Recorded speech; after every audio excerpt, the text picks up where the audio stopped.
I'm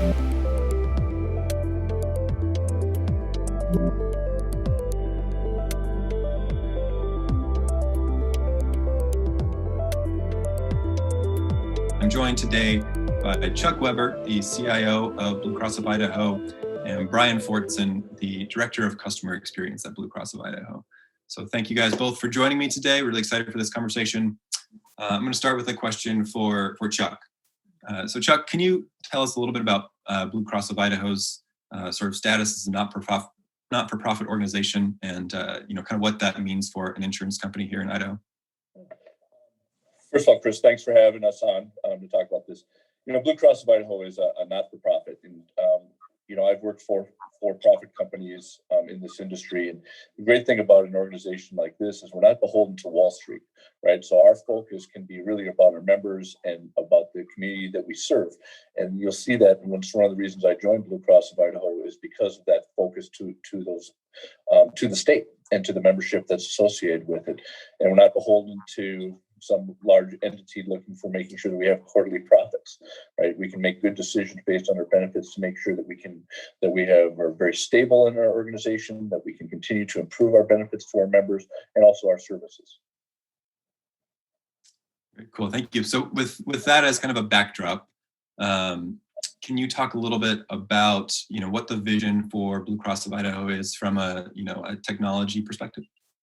Yeah, so as we're moving forward, and especially in this time with the pandemic and such, it's really come to the forefront that we need to be able to do things better from a virtual perspective, from a digital perspective, and so we're looking to move our systems and our processes, and it's not just technology; it's having about the right process as well, to more real time and being more data focused and using, artificial intelligence and machine learning to give us insights into what's going on with our membership, who's likely to become unhealthy, what can we do to get in front of those things using research techniques and data techniques that have been used in other industries, and especially in focusing our efforts along with providers, and giving them information to make sure that we've got a very good focus on the member and the member experience from a healthcare side of things. There's a lot of technologies out there that are focused on AI or machine language. It's great to have those things going, but if you can't act on them, having insights without being able to act on them doesn't make it work. So, along with our clinical staff and our operations staff and Brian Fortson, who you'll talk to in just a moment, we're really focused on the individual member experience, not as a global group. Very cool. Thank you for sharing that. So, a lot of people watching this, may not be intimately familiar with the operations of a health insurance carrier, but they probably do know that our healthcare ecosystem here in the U.S. is complex and in some ways maybe can be hostile to innovation. What in your mind are the challenges facing a highly regulated industry like this one? Yeah, it's besides the regulations, right, which are definitely there. If you take a look at the history of medical devices and things, it usually takes somewhere between 17 to 20 years from the time that they're kind of hit the market till they're heavily used. So it's not an industry that has been moving very quickly and innovatively. Yet there are people on the outskirts of things, i.e. Apple, which is not a healthcare company, that is pushing those and breaking down some of those barriers with this stuff. Just on your wrist now, the latest one came out. Now you can do your pulse ox on this. These devices have been around for quite a while, but they haven't been widely used outside of a clinical setting. And so as we're moving towards more real-time capabilities and having information in providers' hands, it's breaking down some of those traditional barriers that they're not used to practicing medicine in this manner, or we're not as an insurer having things, we do everything in batch. That's been the tradition in our industry. So having more real-time capabilities. So it's a mindset change. And that's really what I believe the consumer is going to want in the long term. Now, at the same time, one of the big things we have to be very, very careful of is the security of this data and this information. So just a few weeks ago, these devices are great, and there's a lot of things we can do with them. But just a few weeks ago, there was a person that died due to ransomware in a hospital. This was in Germany. A German hospital got hit with ransomware. And because of that, the device that she was on wasn't able to operate, and this woman passed away. And so as we're moving towards using more data and making it more available outside and using new systems and new technologies, we have to make sure that stuff is really secure, because yes, it's terrible if somebody gets hacked from a financial standpoint. Very painful. You can usually get your money back, but it can take years. There's lots of problems. We're dealing with potentially things that are life and death, truly are life and death. And so we have to be very careful about what we're doing. And so that way, sometimes it does seem a little bit slow moving, but we have to make sure that those things are in place. Thanks for those insights. So focusing now on, Blue Cross of Idaho's sort of recent modernization effort, can you talk, maybe a little more specifically about the mission and the objectives of Blue Cross of Idaho set forth just a few years ago? Yeah, so one of the things we try to do from a tech standpoint is reduce our tech stack overall, right? And have more robust systems and working with the best vendors out there. So not having less systems. I know of one large payer in the industry that has almost 10,000 different computer systems that they are operating, right? That's a very complex environment. And so what we were trying to do here is reduce the number of those, try to build better and stronger and more real-time interfaces between those systems so they can talk. So we have less manual processes that we're moving forward with. And as we continue that modernization with best in breed technology systems, that we will be able to move better, faster, and more effectively ongoing. And so we will get from the time frame of moving things from weeks to days to minutes. And that's where we're starting to go. So we've got some exciting things that are going to be coming out in the next few months. Processes that used to take weeks will now be down to, in minutes. And so I'm pretty excited about those types of movement that we've had. And we'll continue to do that and looking at everything we do. And the more we can automate, the faster it can be, the better experience for our membership. Obviously, there's a cost implication to that. We can do things more effectively if we're doing it through a system, and so therefore cheaper. And then that information being a not-for-profit, we can put that money back into benefits instead of sending it right to somebody's pocketbook in another state. That sounds like a lot of work. I think probably a large portion of our audience is kind of familiar with the effort it takes to complete a digital transformation or to really modernize, a large organization like Blue Cross of Idaho. Can you maybe speak to some of the challenges you've encountered, in the last couple of years, and then on the flip side, maybe touch on some of the wins you've seen?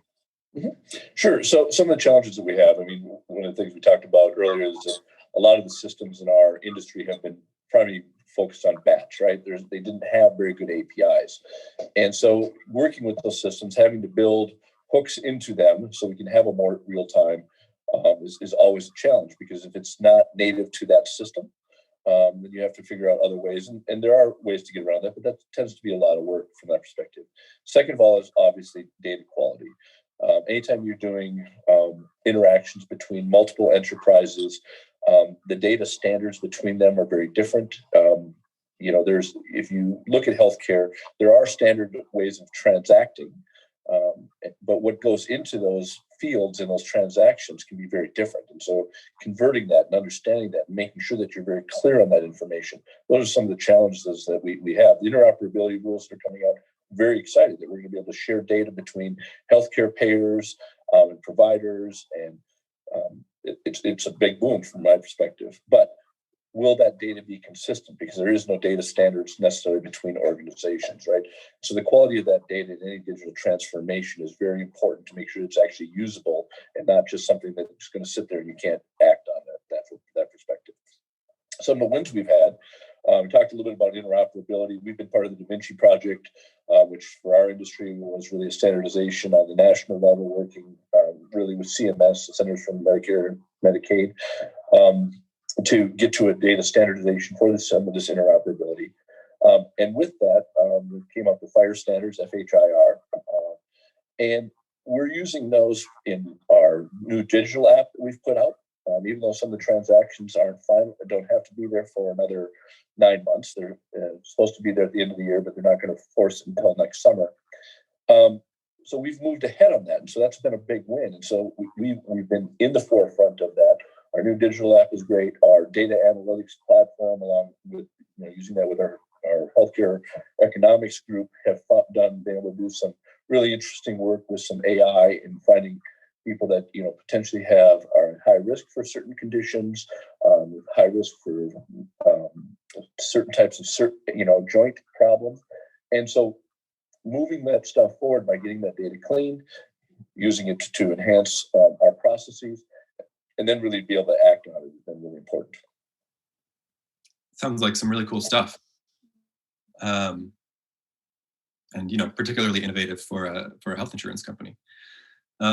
So you mentioned, one of the major initiatives, it sounds like, has been this new mobile app for your members. And maybe I'll ask, Chuck, and then I'll kick it over to Brian here as well.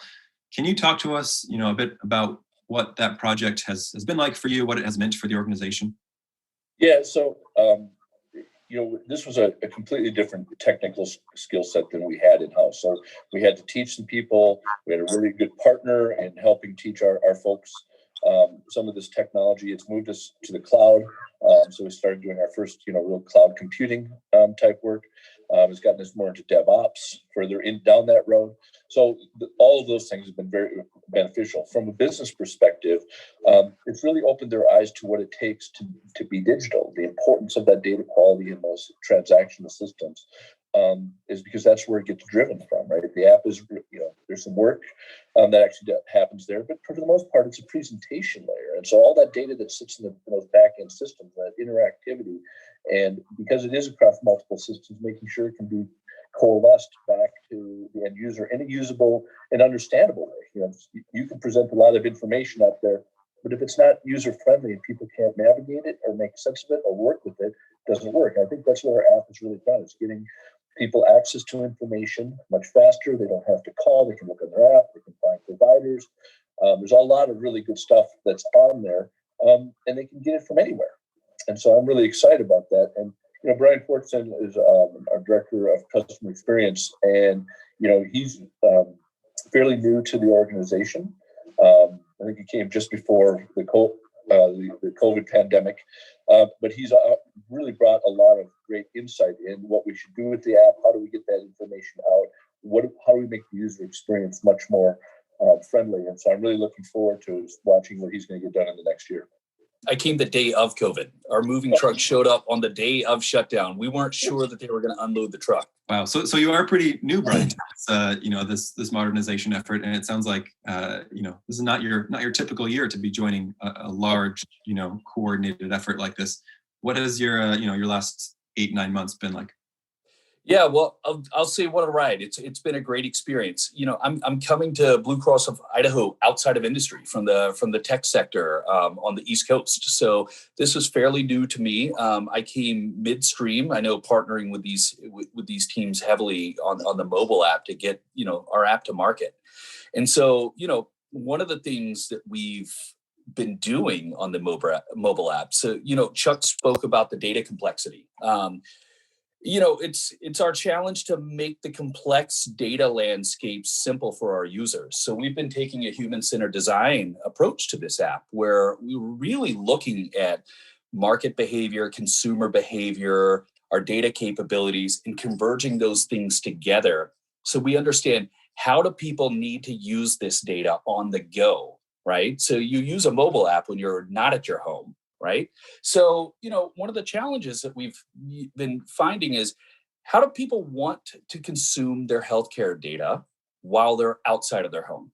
So we've put a few transactions in place, and from the feature delivery to the navigation, it's really tailored to what we understand about our users. So that's a human-centered design approach that we've taken.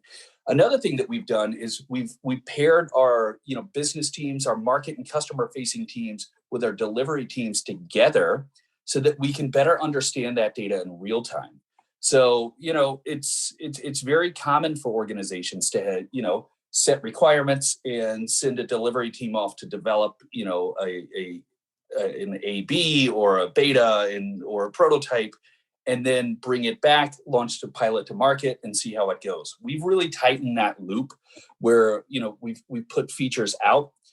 We've segmented our market, so we're going to market in different segments rather than just going big all at once. And we're refining as we see how the app is being used, and we're learning from that. So this project over the last 8 months has been, I would say, a great learning experience, but also a great experience to help drive the development and delivery of this app closer to our members. Sounds like a sophisticated approach to to really meet the members, meet the patients, where they are, which, like you said, is critical in healthcare these days. So let's just maybe close with a little bit of a plug for the app. If I'm a member, when can I expect to be able to download it and register? Okay, so great. So like I talked about, we've been delivering the app in phases. So the app is already out to some members. We will realize full scale in the January timeframe. So where we are now is we've launched to a good majority of our commercial groups. Over the coming months, we're going to be, segueing into the government and duals groups. And by early January, it should be available at scale. That is awesome. Very cool. Well, I think that will do it for us today. Thank you both for joining me. I really appreciate this discussion. And thanks to our audience for listening in. We hope you enjoyed the rest of Boise Startup Week. Thanks all. Thanks, Chris. Thanks, Chris.